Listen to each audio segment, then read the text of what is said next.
நேர்கள் எல்லோருக்கும் வணக்கம் மற்றும் ஒரு காணொளியூடாக சந்தித்திருக்கிறோம். அப்படி நிறைய விடயங்கள் இருக்கின்ற பொழுது உலகளாவிய ரீதியை நாம பார்க்க வேண்டிய தேவை இருக்கிறது. பிரித்தானியாவில் புதிய ஒரு நடைமுறை வரப்போகின்றது.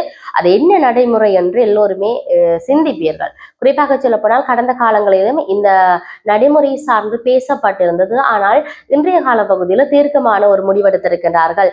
எதிர்வருகின்ற ஆண்டு அதனை நடைமுறைப்படுத்துவது தொடர்பிலாக தீர்மானம் நிறைவேற்றப்பட்டிருக்கிறது என்ற விடயத்தை நாம் இங்கு சொல்லக்கூடியதாக இருக்கிறது. 16 மற்றும் 17 வயதுடைய இந்த பருவமுடையவர்கள் சமூக ஊடகத்தை பயன்படுத்துவதில் இருக்கக்கூடிய ஒரு பிரச்சனை. அந்த சமூக ஊடகங்களை கட்டுப்படுத்துகின்றார்கள்.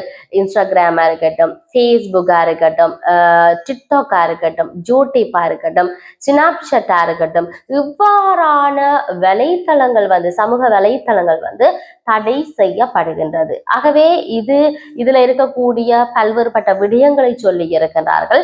இது கடந்த காலத்திலையும் பேசப்பட்டதாகவும் தற்பொழுது இது நடைமுறைக்கு வந்திருப்பதாகவும் சொல்லுகின்றார்கள். இது பற்றி நாம் சிந்திக்க வேண்டியவர்களாக இருக்கின்றோம். உண்மையிலேயே பல்வேறுபட்ட நாடுகள்ல இந்த சமூக வலைத்தட முடக்கம் என்பது இடம்பெறுகிறது. மாணவர்களுடைய இளைஞர்களுடைய எதிர்காலம் சார்ந்து சிந்தித்தன்றபடியும் சொல்லி இருக்கிறார்கள்.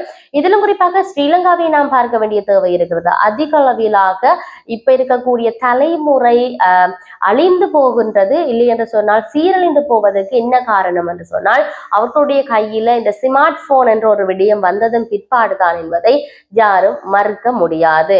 உண்மையிலேயே இன்றைக்கு போதைப்பொருள் கலாச்சாரம் தலைவிரித்து ஆடுகுது என்று சொன்னாலும் இந்த சமூக வலைத்தளம் தான். ஒரு நாட்டோட அமைதி குலைக்கப்படுது என்று சொன்னாலும் இந்த சமூக வலைத்தளத்தால தான்.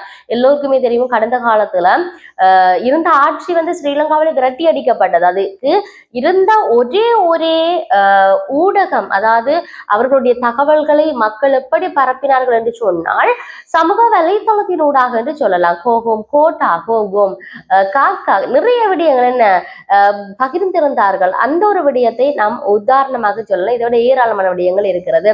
இன்றைய காலகட்டத்துல இப்படி நிறைய நகர்வுகள் இடம்பெறுகிறது. இது பிரித்தானியா மையப்படுத்திய நகர்வுகளாக இருக்கின்ற பொழுது இன்னொரு விடயம் சொல்லலாம். இந்த தொடர்ச்சியான இந்த கப்பல்கள் தாக்கப்படுகின்ற சம்பவமானது டொனால்ட் ட்ரம்பினுடைய அடுத்த நடவடிக்கையானது என்பது மிக கேள்விகளை எழுப்பி இருக்கின்றது என்ற விடயத்தை நாங்கள் சொல்லலாம். இதையும் தாண்டி ஸ்ரீலங்காவில் திடீர் கைது நடவடிக்கைகள் இடம்பெறுகிறது. திடீர் தொடர்ச்சியாக நாங்கள் பார்க்க போனால் ஒரு விடயம் நடப்பதற்குள்ள அடுத்த ஒரு விடயம் அரசியலை மையப்படுத்தி ஒரு சூடு பிடித்த அரசியல் களமாக நகர்ந்து கொண்டிருக்கின்றது என்ற விடயத்தை நாங்கள் இங்கு பதிவு செய்யக்கூடியதாக இருக்கிறது. சரி, இது இவ்வாறு இருக்கின்ற பொழுது இன்னும் சற்று நாம் சிந்திக்க வேண்டியவர்களா இருக்கின்றோம். தாயகத்தை மையப்படுத்தி என்ன நடக்கின்றது என்ற கேள்வி.